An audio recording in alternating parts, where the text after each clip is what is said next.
again, what's happening here, your soul, your spirit, your omnipresence, what Trevor Seven talks about, is reaching out and grabbing the object. That's what's happening. Spiritually speaking, you're I never heard of the term omnipresence, omni, OMNI. And it basically what it is like when you're dead, when you're a spirit, you have a you become an omnipresence, you become a presence. You are no longer in physical form, so that means that your environment becomes your new body, it becomes your new physical being. Everything that's in the environment that you're in as a spirit becomes your physical entity. The chairs, the couches, the floor, the ceiling, cups, everything. And that's what telekinesis is when you're living, is that your omnipresence, your spiritual presence is extending out beyond the physical to touch and interact with the external environment. And that's basically, in a nutshell, what a spirit is. It's an omnipresence. And basically, this is just basically the ability to allow your spiritual self to reach out and touch objects that are external from you, that are not connected to you. It's not your arm, it's a cup or a side wheel or something like that. And that's how I wanted to combine, make a video. Let me see if I can high up the volume a little bit, because I know that, because that's what telekinesis is basically. It's basically just the ability to allow your spiritual self to connect with objects that are external of you. And the demonstration that you saw just a few minutes ago, spinning that this hanging cereal box, fell right now because the tape fell off. It's kind of like loose a little bit, but basically like you're able to develop a connection with things around you. And like when you're a spirit, you become basically just a presence, an omnipresence. And when you're using psychokinesis to connect with objects, you're letting go of that spiritual self to connect. But it takes more work because you're in the anchor of your body.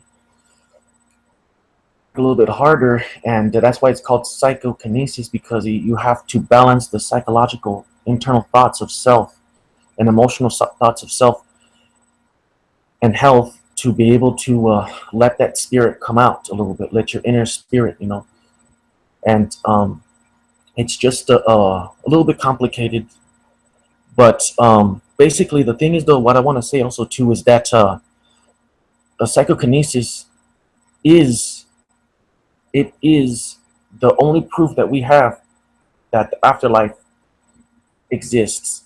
It's the only proof that we really have that the afterlife really exists and that we live on after we die.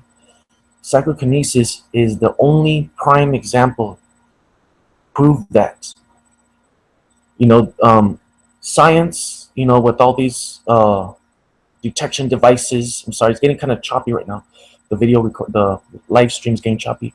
With all these ghost hunters and stuff like that, they can only go so far. But by having a real practitioner of telekinesis, psychokinesis, demonstrating in live in front of people or on video, like I'm trying to do, to further perpetuate the belief in the realism of psychokinesis, that is the only way to really prove that there is something more than just the physical that we inhabit in this reality. And in the future, the science will be a team with this ability. Personal psychokinesis abilities of an individual, along with science, with the people around the world, science, discovering and looking into spirituality and afterlife and all this stuff, and this basically science and mathematics of the universe, is going to go hand in hand together like a team. Like Batman and Robin, they're going to be together. But it's going to be unintentionally, they're going to come together on the same path. They're coming in different paths. They don't know that they're there. But when they come to a certain place, they're gonna find this person's here, and they're gonna be like, hey, we're both on the same page. And it's gonna happen soon. The young people, they're gonna find it fantastic and awesome that they can do these abilities, and it's gonna be very enlightening. I think that it's gonna be real fast, just like how technology advances quick. Just like how technology is advancing every 6 months, new computers and new chips. The same thing is happening with the psychokinesis. Is that seeping into the consciousness of the youth little by little on YouTube and things like that by Trevor Seven and OB Kinesis, and Grubb or Garth, whatever his name is, and Mark Maluvus, whatever his name is, with the moving that can toward him. And these people, they're letting it all out, man, and everybody else is letting it all out, and everybody is practicing it, is letting it all out. And within a 10 years, man, it's all gonna just gonna open. It's gonna happen quick.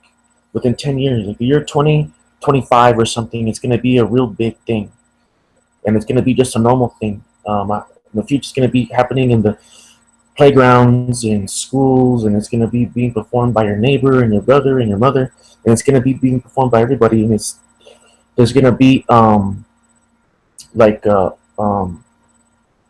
great people.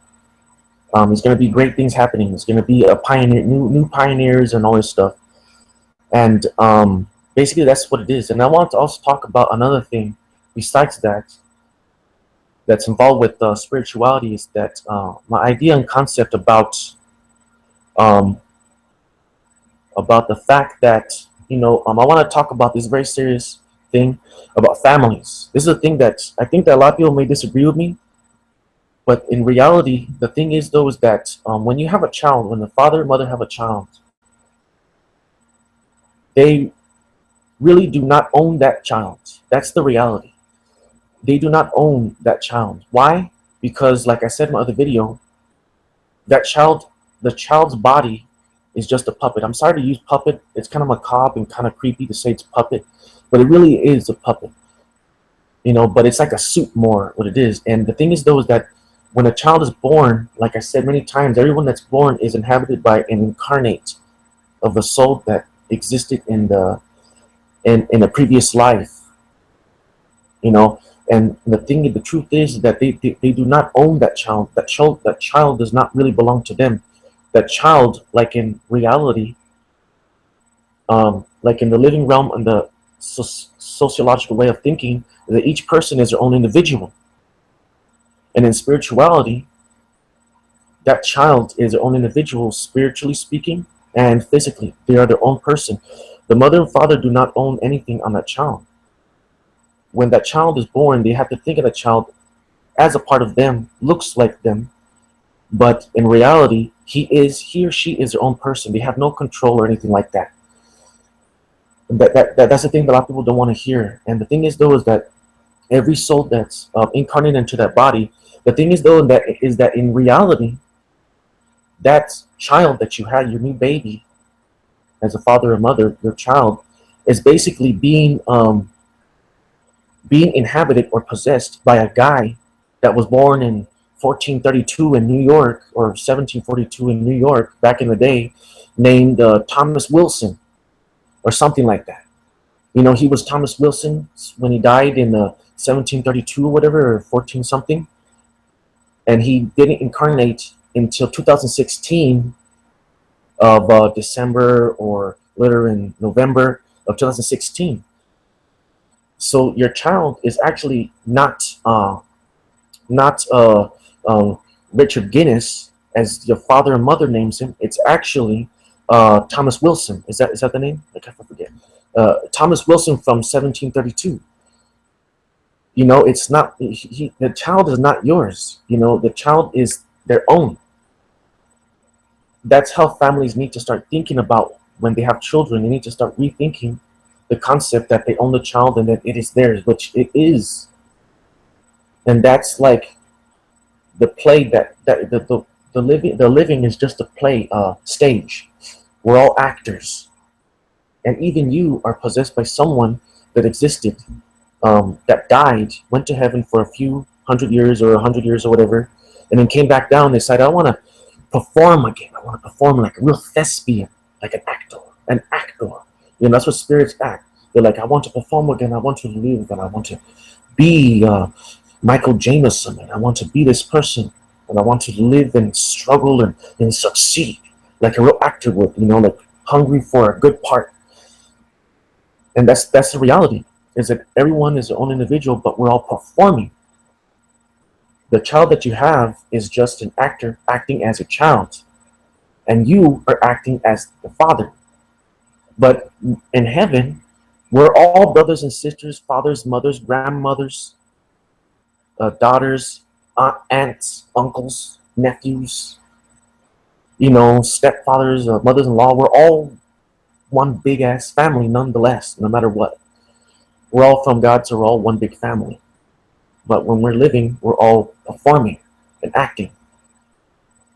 And I must say that this concept of performing and living in this world with limitations is has some of its problems, but it's very ingenious, and it really is gratifying and satisfying to succeed when you must struggle to succeed. You know, you gotta bubble. You know, it's like how rappers say, you know, you gotta struggle before you bubble, man. You gotta struggle before you bubble. You gotta struggle before you bubble, man. You know what I'm saying? You know, like that's how rappers are. You know, you gotta struggle before you bubble, man. You know, that it's like you gotta struggle to bubble, you gotta struggle to make it, but it's all just a performance. You know, death is just an act. It's a scene. It's a stage. All right, he's dead. Now I must feel the part, feel the scene. My sister has died. Now I must cry. We will have a funeral. The family will be there. My mother will be there. Everyone will be sad. Perfect scene. When it's all over, end scene. You're done good. You're done good. And the thing is, though, is that when someone dies, don't look at death as not something that is like real, but rather a performance. You gotta think back at how the person made you feel and what they did, all the memories. You gotta think of how well they performed their part. You gotta think of how well they performed their part, man. You gotta be like, wow, like that was a beautiful performance by my sister. I remember when she jumped off the ceiling into the pool and she was drunk as hell. No one in the family would ever do that. I can't believe it. What a performance.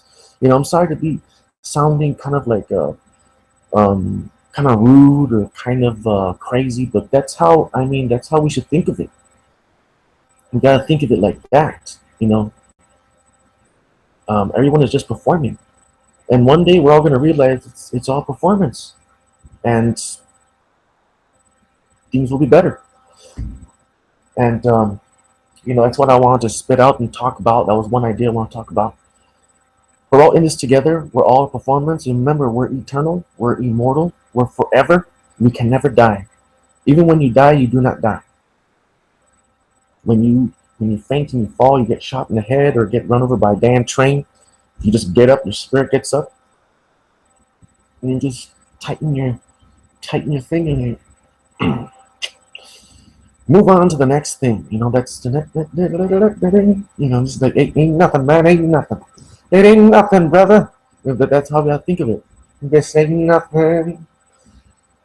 You know, that's how we have to think of life. Because when you die, you're not dead. You're eternal, man. You're going to be alive again. But you're going to be more better, more healthy, and happier. And you're going to step up the ladder, up to the clouds, see your friends and family that passed away before you, and everything's going to be fine. Everything's going to be okay, brother. Everything's going to be okay. And I believe in it 100%. You know, that's how we have to, everyone needs to think of it like that. Once you think of it like that, then all the stresses of life melt away. All the problems of life melt away, and you're okay. Hopefully I'll be doing the, with my telekinesis, I was rotating that. And hopefully I'll be able to do the huge footrest that I wanted to do, which is more impressive and more worthwhile. But I'm working myself up because I'm kind of nervous. I'm getting more comfortable on recording live, and I'll be doing it, and one day I'll be doing it live in front of people in the streets or something, and doing other things too. But this is Ricky Says It Is, And that's my spirituality. And telekinesis, spirituality, telekinesis, psychokinesis. And spirituality is all one thing, man. Psychokinesis, because when you're practicing psychokinesis, you're practicing spirituality. You're practicing the God-given right to have powers and develop your powers. All the spiritualists, all the mediums, all the people that focus on astral projection need to kind of go into psychokinesis, telekinesis abilities. Everyone that talks about ghosts, you read books about ghosts and you have crystals, but you don't practice telekinesis. I recommend you practice telekinesis because you're not being full circle complete with spirituality if you're not practicing psychokinesis along with the understanding of spirituality. It's all one complete package when you practice psychokinesis while speaking to mediums and learning about life after death and astral projecting and all this stuff and lucid dreaming and clairvoyance and taking DMT. It all becomes one thing, and I recommend you guys practice psychokinesis because it's your God-given rights to have powers, man, powers. This is the year 2016, the 21st century.